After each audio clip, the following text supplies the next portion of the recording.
Hello friends, आपका स्वागत है लाइब्रेरी ऑफ बुक्स में। क्या आपने कभी सोचा है कि हम अपने जीवन में कितने निर्णय लेते हैं? सुबह उठने से लेकर रात को सोने तक हर दिन हम सैकड़ों छोटे बड़े फैसले लेते हैं। लेकिन क्या हमारे ये फैसले सच में तार्किक होते हैं? ज्यादातर मामलों में हम अपनी सोच में छुपे कॉग्निटिव बायसेस के कारण गलत निर्णय लेते हैं और हमें इसका एहसास भी नहीं होता।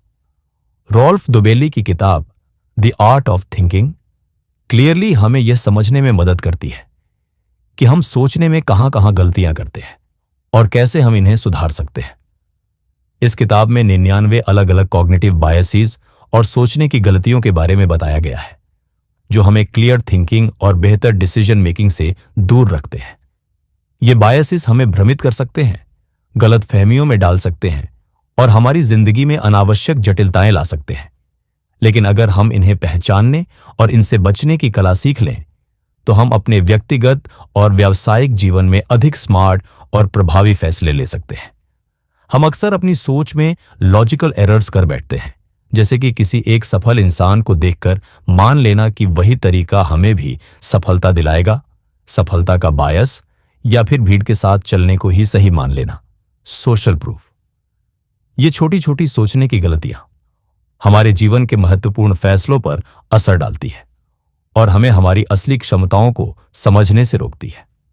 एक और बड़ी समस्या यह है कि हम अपनी धारणाओं को आसानी से बदलना नहीं चाहते।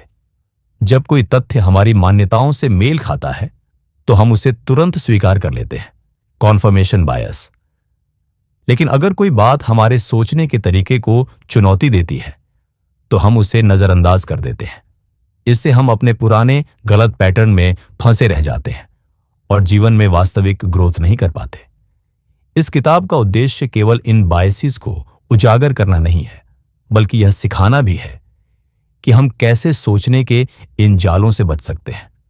अगर हम सही तरीके से सोचने की कला सीख लें, तो न सिर्फ हमारे व्यक्तिगत फैसले बेहतर होंगे, बल्कि हम एक अधिक जागरूक और तार्किक समाज का निर्माण कर सकते हैं। क्लियर थिंकिंग हमें इमोशनल डिसीजन से बचाकर एक संतुलित, प्रैक्टिकल और सफल जीवन की ओर ले जाता है। तो आइए इस किताब के प्रमुख विचारों को समझते हैं और यह सीखते हैं कि कैसे हम अपनी सोचने की क्षमता को निखार सकते हैं और जीवन में अधिक समझदारी और बुद्धिमानी से फैसले ले सकते हैं। क्या आपने कभी ऐसा अनुभव किया है कि जब आप किसी चीज पर विश्वास रखते हैं, तो आपको केवल वही बातें दिखती हैं जो आपके विश्वास को सही ठहराती हैं? उदाहरण के लिए, अगर आपको लगता है कि एक खास डाइट सबसे अच्छी है, तो आप उन आर्टिकल्स और वीडियोस को ज्यादा महत्व देंगे जो उसी डाइट को सपोर्ट करते हैं। लेकिन जो रिसर्च इसके खिलाफ हो, उसे आप अनदेखा कर देंगे। इसे ही कॉन्फर्मेशन बायस कहते हैं। कॉन्फर्मेशन बायस एक ऐसा मानसिक पूर्वाग्रह है जिसमें हमारा दिमाग उन्हीं जानकारियों को प्राथमिकता देता है जो हमारी मौजूदा सोच और विश्वासों को सही साबित करती है। यह बायस हमें निष्पक्ष रूप से सोचने से रोकता है और हमें अपनी धारणाओं में फंसाए रखता है। इसका असर हमारे रोजमर्रा के जीवन, रिश्तों, निवेश और यहां तक कि हमारी राजनीतिक धारणाओं पर भी पड़ता है। इस बायस का सबसे बड़ा नुकसान यह होता है कि हम नए और संभावित रूप से बेहतर विचारों के लिए खुले नहीं रहते। जब हम अपनी मान्यताओं को ही बार बार रीइंफोर्स करते हैं, तो हम सच के करीब जाने के बजाय एक सीमित सोच में बंध जाते हैं।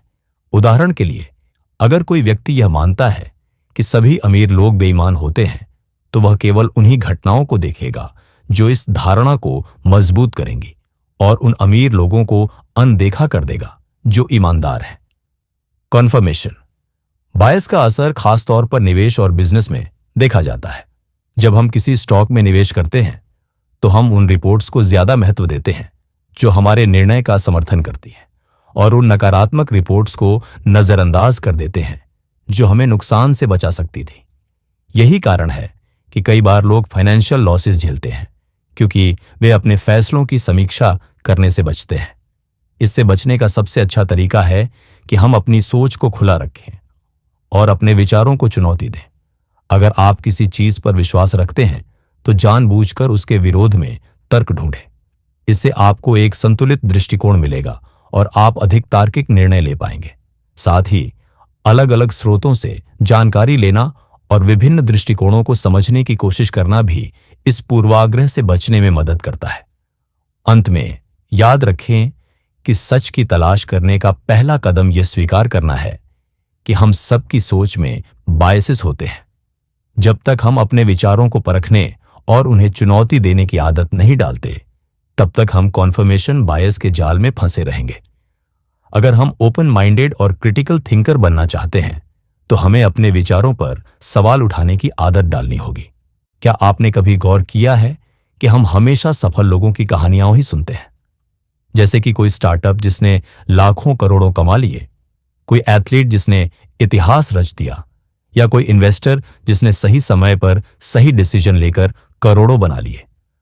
लेकिन उन अनगिनत लोगों का क्या जो उसी रास्ते पर चले मगर असफल हो गए? यही सर्वाइवरशिप बायस है। यह बायस हमें केवल उन चीजों पर ध्यान देने के लिए प्रेरित करता है जो सफल हो चुकी हैं, जबकि हम उन असफल उदाहरणों को नजरअंदाज कर देते हैं जिनसे असल में सबसे ज्यादा सीखने को मिलता है। मान लीजिए कि आप एक नया स्टार्टअप शुरू करना चाहते हैं। आप इलॉन मस्क, स्टीव जॉब्स और जेफ बेजोस की कहानियों को पढ़ते हैं और सोचते हैं कि अगर आप भी उनकी तरह मेहनत करेंगे तो आप भी उतने ही सफल होंगे। लेकिन यह सोचने की एक बहुत बड़ी गलती है, क्योंकि हम उन हजारों स्टार्टअप्स को इग्नोर कर देते हैं जो पूरी मेहनत और डेडिकेशन के बावजूद भी फेल हो गए। जब हम केवल सक्सेसफुल लोगों की जर्नी देखते हैं और असफलताओं को नहीं समझते, तो हम एक इनकम्प्लीट और मिसलीडिंग पिक्चर बनाते हैं। यही सर्वाइवरशिप बायस का असली खेल है। इसी तरह अगर कोई नया ट्रेडर स्टॉक मार्केट में इन्वेस्ट करना चाहता है और सिर्फ उन लोगों की कहानियां पढ़ता है जिन्होंने लाखों कमाए, तो वह यह भूल सकता है कि ऐसे भी हजारों लोग हैं जिन्होंने अपना पूरा पैसा गंवा दिया। बहुत से लोग बिना रिसर्च किए सिर्फ दूसरों की सक्सेस स्टोरीज देखकर ब्लाइंडली इन्वेस्ट करते हैं और फिर फाइनेंशियल लॉस झेलते हैं। सही निर्णय लेने के लिए जरूरी है कि हम न केवल उन इन्वेस्टर्स से सीखें जिन्होंने पैसा बनाया, बल्कि उन इन्वेस्टर्स की भी स्टडी करें जिन्होंने अपने गलत डिसीजन से पैसे खो दिए। यह बायस हमारे करियर डिसीजंस पर भी असर डालता है। जब हम किसी खास फील्ड को चुनते हैं, तो हम सिर्फ उन लोगों को देखते हैं जो उस फील्ड में सक्सेसफुल हुए हैं। मान लीजिए कि कोई बच्चा प्रोफेशनल क्रिकेट में करियर बनाना चाहता है। वह सिर्फ विराट कोहली और एमएस धोनी को देखकर प्रेरित होता है, लेकिन उसे यह नहीं दिखता कि हजारों खिलाड़ी नेशनल लेवल तक भी नहीं पहुंच पाते और उनका करियर स्ट्रगल में ही खत्म हो जाता है। अगर कोई व्यक्ति इस बायस को समझकर अपने करियर का चुनाव करता है, तो वह ज्यादा प्रैक्टिकल और इन्फॉर्म्ड डिसीजन ले सकता है। सर्वाइवरशिप बायस का असर सिर्फ बिजनेस या करियर तक ही सीमित नहीं है, बल्कि यह हमारी पर्सनल लाइफ में भी दिखता है। उदाहरण के लिए, जब हम किसी रिलेशनशिप को लॉन्ग लास्टिंग और परफेक्ट मानते हैं, तो हम उन कपल्स को देखते हैं जो सालों से एक साथ हैं। लेकिन हम उन रिलेशनशिप्स को इग्नोर कर देते हैं जो अलगाव या तलाक पर खत्म हो जाती है। अगर हमें एक बेहतर और बैलेंस्ड पर्सपेक्टिव चाहिए, तो हमें दोनों एस्पेक्ट्स को देखना होगा, न सिर्फ सक्सेसफुल रिलेशनशिप्स, बल्कि वे भी जो चल नहीं पाई। इस बायस से बचने के लिए हमें अपनी सोच को ओपन माइंडेड और लॉजिकल बनाना होगा। हमें सिर्फ सक्सेसफुल लोगों की कहानियों से सीखने के बजाय असफल लोगों की गलतियों से भी सीखना चाहिए। जब भी हम किसी चीज का विश्लेषण करें, तो यह सोचें कि कितने लोग इस रास्ते पर चले और सफल नहीं हुए।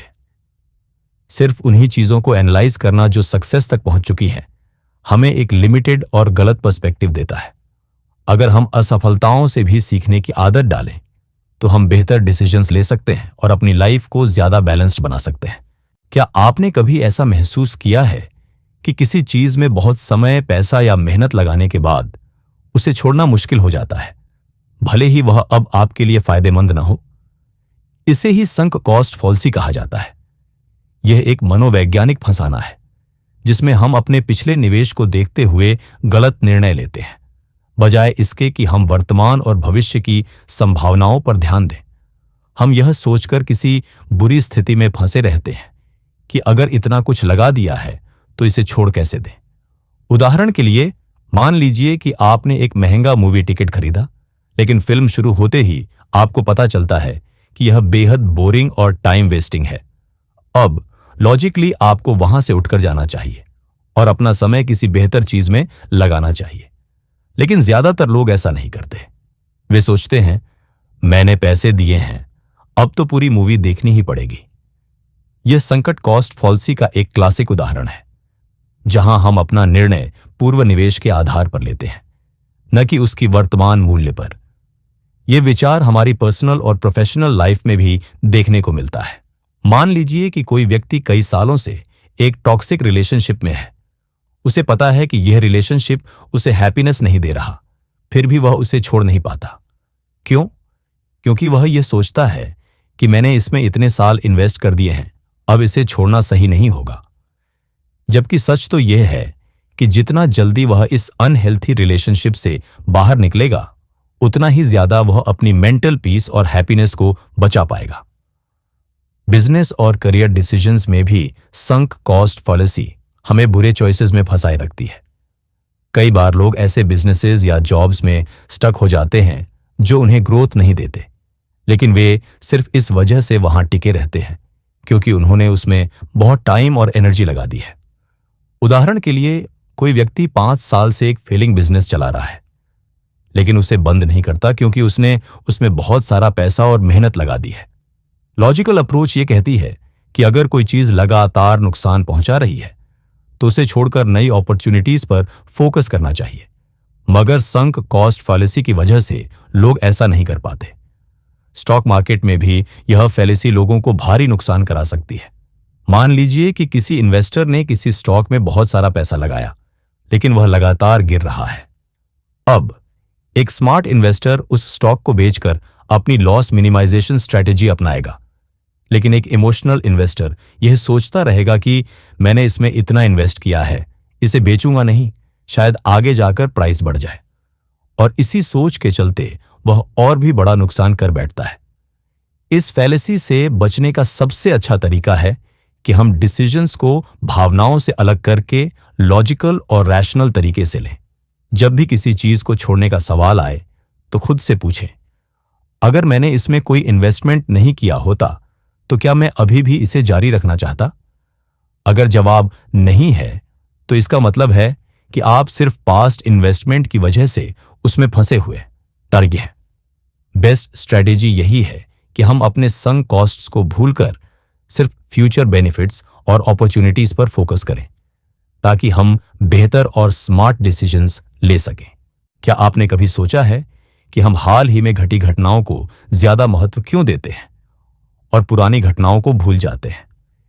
इसे ही रीसेंसी बायस कहा जाता है। यह एक साइकोलॉजिकल टेंडेंसी है जिसमें हमारा दिमाग हाल ही में मिली इंफॉर्मेशन को ज्यादा इंपॉर्टेंट मानता है, भले ही वह उतनी रेलेवेंट ना हो। इसी वजह से हम कई बार गलत डिसीजंस ले लेते हैं और ओवरऑल पिक्चर को इग्नोर कर देते हैं। उदाहरण के लिए, मान लीजिए कि आपने स्टॉक मार्केट में इन्वेस्ट किया है। अगर हाल ही में मार्केट क्रैश हुआ है तो आपको ऐसा लगेगा कि आगे भी नुकसान ही होगा, जबकि लॉन्ग टर्म ट्रेंड्स कुछ और कहते हैं। इसी तरह अगर मार्केट अभी अभी बढ़ा है तो आपको लगेगा कि यह हमेशा ऊपर ही जाएगा, जबकि ऐसा जरूरी नहीं है। रीसेंसी बायस की वजह से हम शॉर्ट टर्म चेंजेस को ज्यादा महत्व देने लगते हैं और लॉन्ग टर्म विजन खो देते हैं।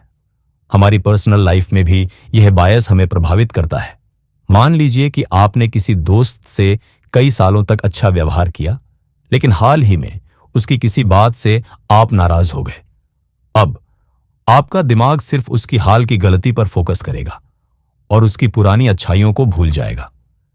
इसी तरह अगर कोई व्यक्ति हाल ही में आपकी मदद करता है तो आपको वह बहुत ज्यादा ट्रस्टवर्थी लगने लगेगा, भले ही पहले उसने आपको कई बार धोखा दिया हो। मीडिया और न्यूज चैनल्स भी रीसेंसी बायस को बढ़ाने में अहम भूमिका निभाते हैं। अगर हाल ही में कोई प्लेन क्रैश हुआ है तो लोगों को फ्लाइंग ज्यादा डेंजरस लगने लगेगा, भले ही स्टैटिस्टिकल डेटा यह कहता हो कि फ्लाइट्स सबसे सेफ ट्रैवल मोड है। इसी तरह अगर किसी शहर में हाल ही में कोई क्राइम हुआ है तो लोग मान लेते हैं कि वह शहर पूरी तरह अनसेफ है, जबकि लॉन्ग टर्म क्राइम रेट कुछ और हो सकता है। न्यूज हमें इमोशनल बना देती है और हम लॉजिकल थिंकिंग को साइड कर देते हैं। करियर डिसीजंस में भी यह बायस बड़ा रोल निभाता है। मान लीजिए कि एक एम्प्लॉई ने पिछले 5 सालों में बहुत अच्छा काम किया, लेकिन हाल ही में उससे कुछ मिस्टेक्स हो गई। अब उसका मैनेजर सिर्फ उसकी रीसेंट मिस्टेक्स को ज्यादा वेटेज देगा और उसकी पुरानी अचीवमेंट्स को नजरअंदाज कर सकता है। इसी वजह से कई बार प्रमोशंस और अप्रेजल्स में गलतियां हो जाती हैं, क्योंकि लोग पूरी परफॉर्मेंस हिस्ट्री की बजाय रीसेंट परफॉर्मेंस पर ज्यादा ध्यान देते हैं। इस बायस से बचने के लिए हमें कॉन्शियसली लॉन्ग टर्म पर्सपेक्टिव अपनाना होगा। जब भी कोई डिसीजन लें तो सिर्फ रीसेंट इवेंट्स पर ध्यान देने की बजाय पूरे डेटा और हिस्ट्री को एनालाइज करें। खुद से पूछें, क्या मैं सिर्फ हाल ही की घटनाओं के आधार पर यह फैसला ले रहा हूं या पूरी पिक्चर देख रहा हूं? अगर हम अपनी थिंकिंग में बैलेंस रखेंगे तो बेहतर और लॉजिकल डिसीजंस ले सकेंगे और रीसेंसी बायस के जाल से बच पाएंगे। क्या आपने कभी सोचा है कि कुछ घटनाएं हमें ज्यादा कॉमन या फ्रीक्वेंट लगती हैं सिर्फ इसलिए क्योंकि हमने उन्हें हाल ही में देखा या सुना होता है? यही अवेलेबिलिटी बायस कहलाता है। जब कोई इंफॉर्मेशन आसानी से हमारे दिमाग में आ जाती है तो हम उसे ज्यादा महत्वपूर्ण मान लेते हैं, भले ही उसका वास्तविक प्रभाव उतना बड़ा ना हो।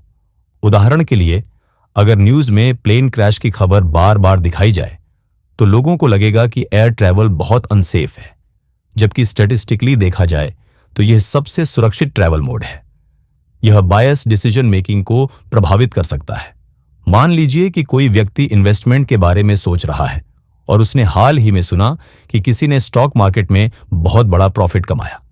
अवेलेबिलिटी बायस के कारण वह यह मान सकता है कि स्टॉक मार्केट में पैसा लगाना बहुत ही आसान और फायदेमंद है, जबकि उसे लॉसेस और रिस्क्स की जानकारी नहीं होती। यही गलती कई लोग क्रिप्टो करेंसी या रियल एस्टेट में भी करते हैं।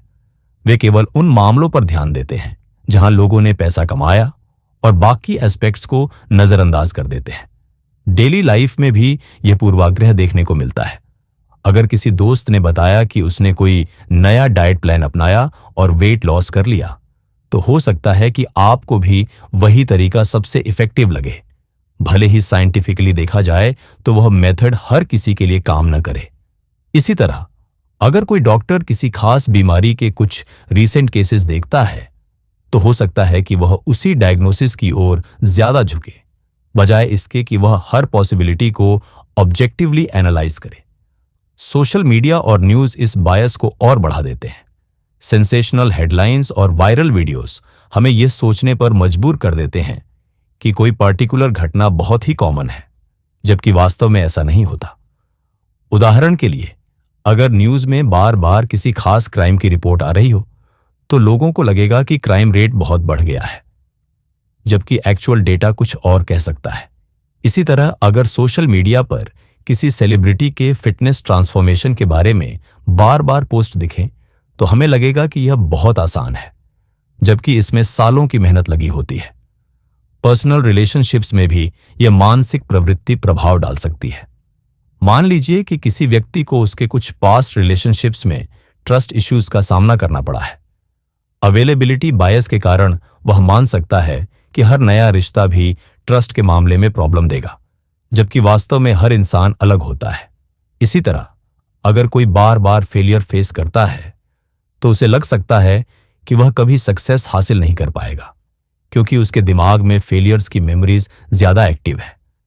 इस बायस से बचने के लिए जरूरी है कि हम ब्रॉडर पर्सपेक्टिव अपनाएं और फैक्ट्स पर ध्यान दें, न कि सिर्फ उन चीजों पर जो आसानी से हमारे दिमाग में आ रही है। जब भी कोई इंफॉर्मेशन हमें बहुत इंपैक्टफुल लगे तो खुद से सवाल करें, क्या यह सच में इतना कॉमन है या मुझे सिर्फ ऐसा लग रहा है क्योंकि मैंने इसे अभी देखा या सुना है? अगर हम डेटा ड्राइवन अप्रोच अपनाएं और लॉजिकल थिंकिंग को डेवलप करें तो अवेलेबिलिटी बायस का असर कम किया जा सकता है और बेहतर निर्णय लिए जा सकते हैं। हमारी सोच जितनी स्पष्ट होगी, हमारे निर्णय उतने ही बेहतर होंगे। The art of thinking clearly हमें यह सिखाता है कि हम अक्सर अपनी मानसिक कमजोरियों और कॉग्निटिव बायसेस के कारण गलत फैसले ले लेते हैं। Confirmation bias, sunk cost fallacy, availability bias, social proof जैसे मनोवैज्ञानिक पैटर्न हमारी जजमेंट को प्रभावित करते हैं और हमें भ्रमित कर सकते हैं। लेकिन अगर हम इन बायसेस को पहचानें और अपनी सोच को लॉजिकल और ऑब्जेक्टिव बनाएं, तो हम न केवल बेहतर निर्णय ले सकते हैं, बल्कि जीवन में अधिक सक्सेस और सेटिस्फैक्शन भी हासिल कर सकते हैं। इस किताब का सबसे बड़ा संदेश यही है, हर जानकारी को बिना जांचे परखे सही मानने की बजाय हमें उसे क्रिटिकल थिंकिंग के लेंस से देखना चाहिए। जब हम इमोशनल और इंपल्सिव फैसले लेने के बजाय लॉजिकल और डेटा ड्रिवन डिसीजंस लेते हैं, तब हमारी प्रोफेशनल, फाइनेंशियल और पर्सनल लाइफ में बड़ा बदलाव आ सकता है। सोचिए, अगर आप हर छोटे बड़े निर्णय को बिना किसी बायस के केवल फैक्ट्स और रियलिटी के आधार पर लें, तो आपकी जिंदगी कितनी ज्यादा सॉर्टेड और स्टेबल होगी। इसके साथ ही यह समझना भी जरूरी है कि कोई भी पूरी तरह बायस फ्री नहीं हो सकता, लेकिन जितना अधिक हम सेल्फ अवेयरनेस और लॉजिकल थिंकिंग को डेवलप करेंगे, उतना ही हम अपने माइंड ट्रैप्स से बच सकते हैं। अपनी डेली लाइफ में इस किताब की सीखों को अप्लाई करें, चाहे वह करियर से जुड़े बड़े फैसले हों, फाइनेंशियल इन्वेस्टमेंट्स या फिर पर्सनल रिलेशनशिप्स। जब आप अपनी सोच को बेहतर बनाएंगे, तो आपका जीवन भी एक नई दिशा में बढ़ेगा। अगर आपको यह वीडियो पसंद आया हो और इससे कुछ नया सीखने को मिला हो, तो इसे लाइक और शेयर करना मत भूलिए। आपके एक लाइक से हमारी मेहनत सफल हो जाती है और हमें और भी शानदार कंटेंट लाने की मोटिवेशन मिलती है। अगर आप इसी तरह की और भी डीप और इंसाइटफुल बुक समरीज देखना चाहते हैं, तो हमारे चैनल को सब्सक्राइब करें और बेल आइकॉन को प्रेस करें, ताकि कोई भी नया वीडियो मिस ना हो। नीचे कमेंट्स में हमें बताइए कि आपको इस किताब का कौन सा कॉन्सेप्ट सबसे ज्यादा इंटरेस्टिंग लगा और आप इसे अपनी जिंदगी में कैसे अप्लाई करने वाले हैं। मिलते हैं अगले वीडियो में। तब तक के लिए सोचें साफ, समझें गहराई से और फैसले लें वाइजली।